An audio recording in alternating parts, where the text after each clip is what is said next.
Silakan duduk ya.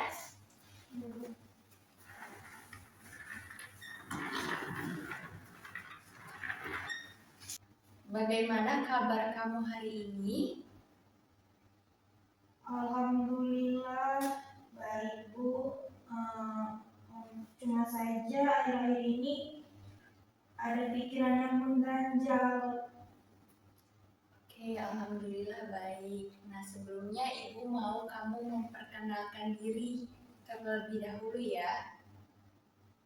Perkenalkan, saya Alda dari kelas 93.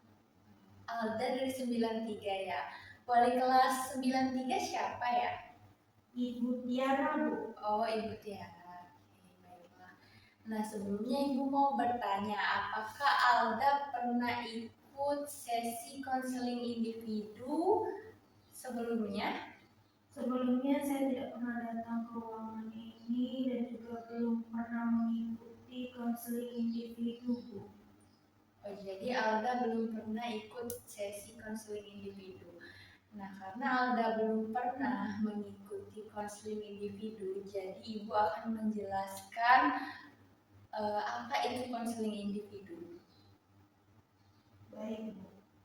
Jadi konseling individu di sini adalah proses membantu seorang konseli atau individu untuk mengatasi permasalahan yang dialami oleh dia. Permasalahan ini baik dari segi pribadi, sosial, belajar maupun karir. Apa sudah bisa dipahami? Paham Bu. Oke. Nah, selanjutnya juga ada azas di dalam sesi konseling ini. Nah, azas yang pertama adalah azas kerahasiaan. Jadi, pada hari ini setiap pembicaraan yang kita lakukan pada hari ini akan Ibu jaga kerahasiaannya tidak akan sampai keluar. Kemudian juga ada azas yang namanya azas kesukarelaan. Sebelumnya Ibu mau bertanya kepada Alda. Alda ikut konseling ini secara sukarela atau secara dipaksa gitu oleh orang lain? Saya datang ke sini dengan kesukarelaan karena keinginan diri sendiri Bu. Alhamdulillah, saya sangat menghargai kesukarelaan dari Alda. Selanjutnya ada azas yang terakhir. Azas ini adalah azas keterbukaan. Azas keterbukaan di sini adalah Ibu berharap semua yang Alda sampaikan pada hari ini tidak ada yang Alda tutup-tutupi atau juga Alda sembunyikan. Jadi Ibu maunya semua pikiran dan apa yang Alda rasakan, Alda sampaikan semuanya pada proses konseling individu pada hari ini agar kita mendapatkan hasil yang sesuai dengan apa yang kita inginkan. Ya Bu. Oke, nah sebelumnya Alda apakah sudah siap untuk ke tahap selanjutnya? Iya Bu, saya sudah siap. Nah, coba sekarang Alda posisikan dirinya terlebih dahulu untuk agar merasa nyaman dan siap untuk bercerita. Sudah? Sudah nyaman Bu. Ya. Oke. Baik, saya sudah menghargai kesiapan dan keterbukaan kamu pada hari ini. Selanjutnya, Ibu minta kamu untuk menjelaskan permasalahan apa yang sedang kamu alami akhir-akhir ini yang mengganggu pikiran kamu. Jadi gini Bu, akhir-akhir ini saya sedang merasa sedih, merasa kecewa dan kayak ada jarak dengan keluarga saya, terutama sama ayah dan ibu. Saya merasa apapun yang saya lakukan di rumah, apapun pencapaian saya itu nggak pernah cukup di mata mereka. Selalu ada yang kurang atau malah saya dicuekin. Oke, saya paham dan bisa merasakan kesedihan dan kecewa dari nada bicara kamu ya Alda. Nah, karena kamu merasa selama ini kurang mendapatkan apresiasi dari orang tua kamu, begitu ya? Iya Bu, betul banget Bu. Mm-mm. Rasanya capek banget berjuang sendirian. Tapi orang yang paling kita harapkan untuk memberikan kita dukungan, apresiasi, malah nggak peduli sama kita. Saya sangat memahami posisi Alda sekarang bahwa hal tersebut adalah hal yang sangat berat bagi kamu. Selanjutnya kita akan memasuki tahap selanjutnya. Apakah kamu sudah siap untuk memulainya? Iya Bu, saya sudah siap. Saya pengen banget keluar dari perasaan yang gak enak ini. Bagus. Coba kamu ceritakan secara lebih spesifik apa hal yang baru-baru ini bikin kamu itu merasa sakit hati banget gitu. Jadi kejadiannya itu pas minggu lalu Bu, ibu saya itu saya itu waktu itu kan pengumuman nilai ujian yang paling susah di kelas. Saya mengikuti itu Bu. Pas dibagikan ternyata saya dapat nilai tertinggi di kelas. Jadi saya senang banget hari itu. Saya sampai mau cepat-cepat pulang. Di jalan pulang pun saya udah ngebayangin di rumah bakal sehangat apa, sesenang apa orang tua dan keluarga saya. Pas sampai rumah, saya langsung tunjukin kertas ujian itu ke ibu dan bapak yang lagi duduk di ruang tamu. Saya bilang, Bu, Pak, Alda dapat nilai tertinggi loh di kelas yang mata pelajaran ini. Terus apa respon dari orang tua kamu pada saat itu? Ibu saya cuma melirik sekilas Bu, terus bilang ya memang seharusnya begitu, kan kamu tugasnya cuma belajar, cuma sekolah. Terus bapak malah nggak melihat saya sama sekali.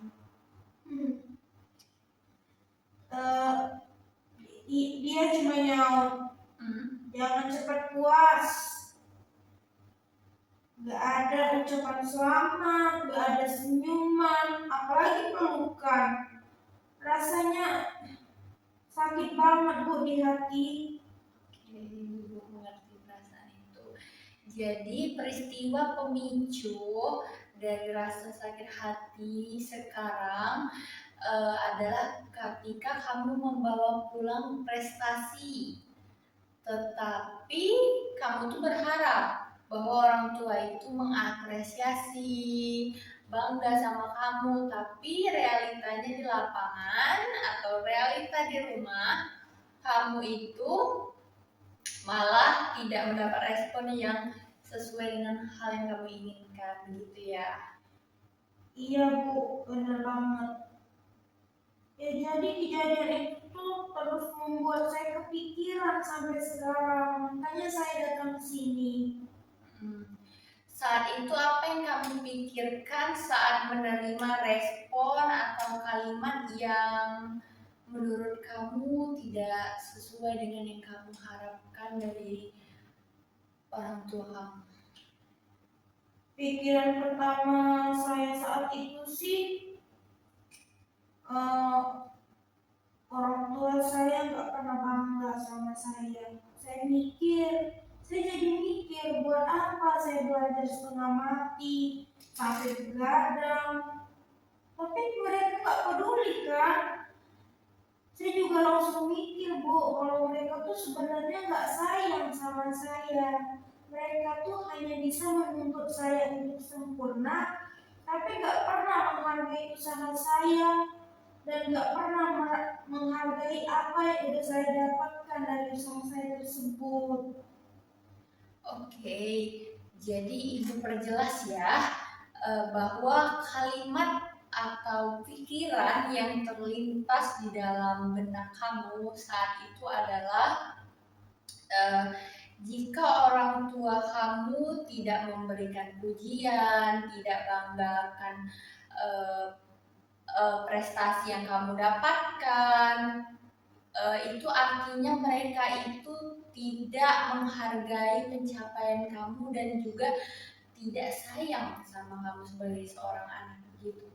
Iya Bu, menurut saya begitu. Saya juga langsung nyimpulin begitu. Kalau sayang dan bangga kan seharusnya diungkapkan, bukan cuek dan gak peduli. Oke, kita simpan dulu ya keyakinan yang kamu pikirkan tadi. Sekarang Ibu mau bertanya, apa kira-kira dampak dari pikiran kamu bahwa orang tua kamu tidak sayang dan tidak bangga sama kamu? Apa konsekuensi yang kamu rasakan?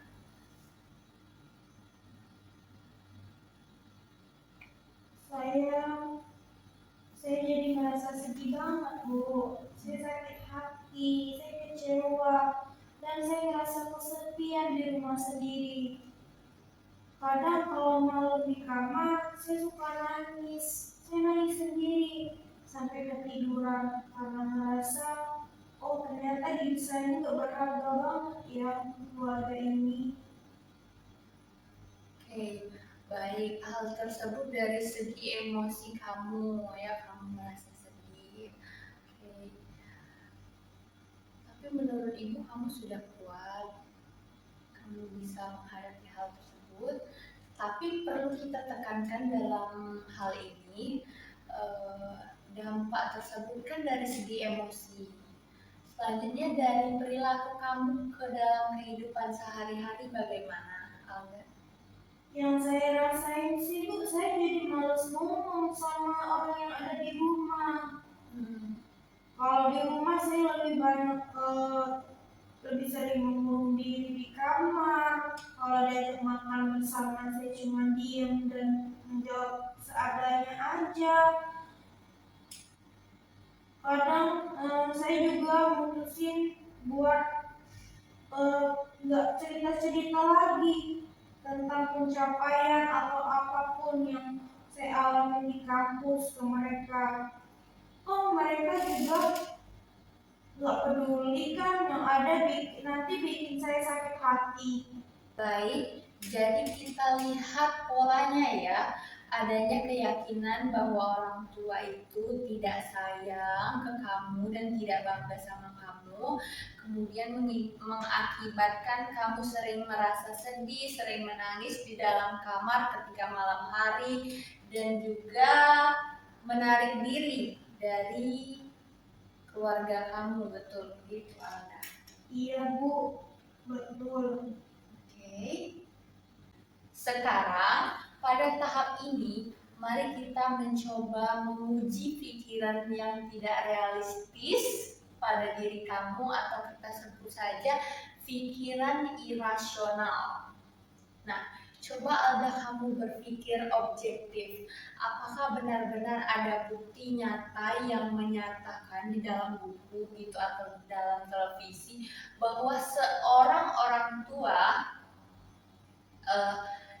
bangga dan sayang kepada anaknya itu harus ditunjukkan melalui kalimat pujian, melalui gestur pujian, begitu ada nggak? Setahu saya sih hukumnya yang tertulis nggak ada sih Bu. Tapi kan yang namanya orang tua seharusnya begitu. Begitu kan kalau kita ingin mengungkapkan rasa sayang. Betul, umumnya yang diharapkan oleh seorang anak adalah bahwa dia mendapatkan pujian baik dari bentuk kata-kata, dari perilaku orang tuanya, tapi Apakah ada bukti-bukti lain dalam kehidupan sehari-hari kamu yang menunjukkan bahwa orang tua kamu tuh sebenarnya sayang dan peduli sama kamu? Kalau dipikir-pikir sih Bu, orang tua saya itu, ibu saya contohnya setiap pagi apapun saya harus ke sekolah, dia selalu bangun duluan untuk masakin makanan kesukaan saya untuk bekal, untuk saya sarapan. Terus kalau bapak, meskipun orangnya jarang ngomong, jarang ngobrol, jarang bercerita, setiap kali sepeda saya ada yang rusak, besoknya pasti udah dibawa ke bengkel atau udah dibenerin bapak. Jadi saya udah bisa main pakai sepeda lagi. Padahal saya belum minta untuk dibenerin. Dan juga padahal saya tahu bahwa bapak saat itu nggak punya banyak uang untuk benerin sepeda saya. Nah, sekarang coba kamu renungkan.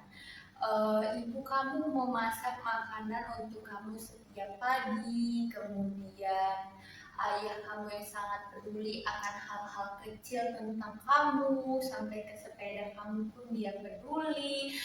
Kemudian juga pikirkan betapa kerasnya beliau mencari uang untuk biaya kamu. Nah, apakah tindakan-tindakan yang sudah dilakukan orang tua kamu selama ini menurut kamu adalah bentuk tidak sayang atau tidak peduli kepada kamu? Enggak sih Bu, justru itu pengorbanan yang besar banget dari mereka. Nah, jadi mungkin kan situasinya adalah orang tua kamu itu sebenarnya sangat sayang dan sangat menghargai serta bangga sama kamu. Namun mereka memiliki keterbatasan menunjukkan cinta mereka. Ada kan setiap orang itu berbeda-beda bentuk cintanya. Ada juga macam-macam kan, seperti sudah kamu ketahui ada act of service, ada love language-nya juga memberikan pujian, kan setiap orang berbeda-beda. Nah, mungkin orang tua kamu ini tidak memberikan kasih sayang bukan dari hal seperti itu, tapi lewat tindakan dan hal nyata dari kehidupan kamu. Iya Bu, iya mungkin banget. Orang tua saya memang tipe orang tua zaman dulu sih Bu, yang dibesarkan dengan didikan yang keras, sehingga mereka jarang banget memuji, jangankan saya, bapak saya, adik saya juga begitu. Oke, paham. Nah, jadi apakah pikiran logis dan adil menurut kamu jika kamu menyimpulkan semata-mata karena kamu tadi dijawab seperti itu bahwa mereka langsung kamu judge tidak menyayangi kamu dan tidak peduli sama kamu? Enggak logis Ibu. Saya sadar sekarang kalau saya terlalu cepat mengambil kesimpulan dan hanya meratakan semua cuma karena satu respon yang gak sesuai ekspektasi saya Bu ya. Luar biasa Alda, saya sangat bangga sama kamu. Kamu sudah bisa berpikir seperti itu. Kamu bisa melihat celah dari pikiran irasional kamu tadi. Sekarang, mari kita mencari pikiran yang lebih rasional dan sesuai sama fakta, sehingga itu bisa membantu kamu ketika menghadapi situasi seperti ini di masa depan. Saya akan memiliki pemikiran baru mungkin seperti ini Bu. Saya memang sangat berharga. Saya memang sangat berharap dan senang kalau orang tua memuji prestasi saya. Tapi kalaupun mereka tidak mengungkapkannya dengan kata-kata, itu bukan berarti mereka tidak bangga atau tidak sayang. Mereka punya cara sendiri untuk menunjukkan kasih sayangnya melalui tindakan nyata. Dan prestasi saya tetap berharga meskipun tidak dipuji mereka. Nah, kalimat yang Ibu dengar sudah sangat bagus, Alga. Coba bagaimana perubahan perasaan yang kamu dapatkan dari pemikiran baru tadi? Rasanya dada saya jadi jauh lebih lapang, lebih tenang, Bu. Rasa sesak dan kecewa berat yang dari awal saya bawa terasa berkurang banyak. Saya merasa lebih tenang dan ego saya juga sudah agak turun karena saya sadar orang tua saya juga manusia biasa yang punya cara komunikasinya sendiri. Nah, alhamdulillah saya ikut lega mendengar apa yang Alda sampaikan. Ibu berharap kamu bisa menemukan sudut pandang atau pemikiran baru ya dari hal tersebut. Nah, coba dari keseluruhan proses layanan konseling individu hari ini, apa kesimpulan atau hal paling penting yang bisa kamu bawa pulang? Hal yang paling berharga yang saya pelajari hari ini sih ternyata yang bikin saya tersisa sedih dan ngomong sama orang tua itu bukan murni karena kata-kata dingin dari ibu dan bapak, tapi karena pikiran dan asumsi negatif saya sendiri yang langsung mencap mereka gak sayang sama saya. Oke, pemahaman yang sangat luar biasa. Ibu bangga sama kamu, Alda. Tapi di sini sebagai langkah tindak lanjut agar keyakinan baru ini semakin kuat untuk kamu, dalam 1 minggu ke depan, Ibu minta kamu untuk mengerjakan sebuah tugas mandiri. Nah, tapi ini tugasnya kecil kok, tenang aja ya.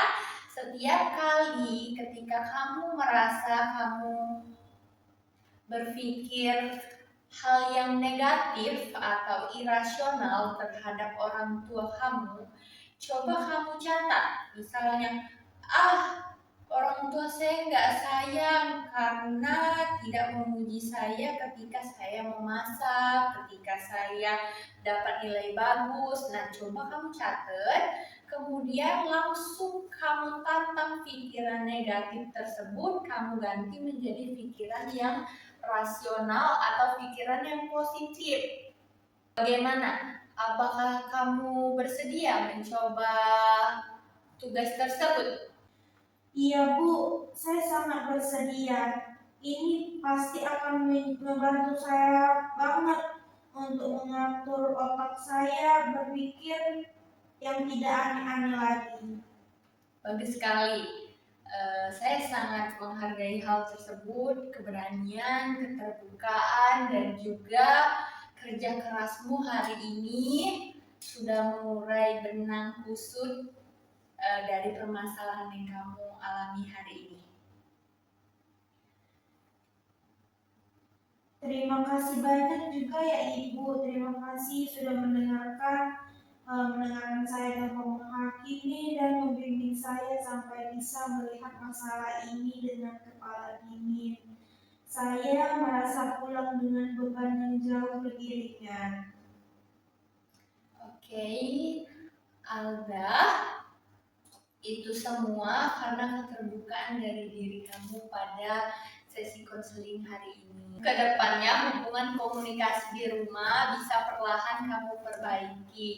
Dan juga jangan lupa kita untuk bertemu lagi di minggu depan untuk melihat tindak lanjut dari tugas yang telah Ibu berikan dan juga melihat kondisi terbaru yang sudah kamu dapatkan. Tetap semangat ya, Alda. Baik Ibu, terima kasih Ibu. Sampai jumpa di waktu yang akan datang ya Bu.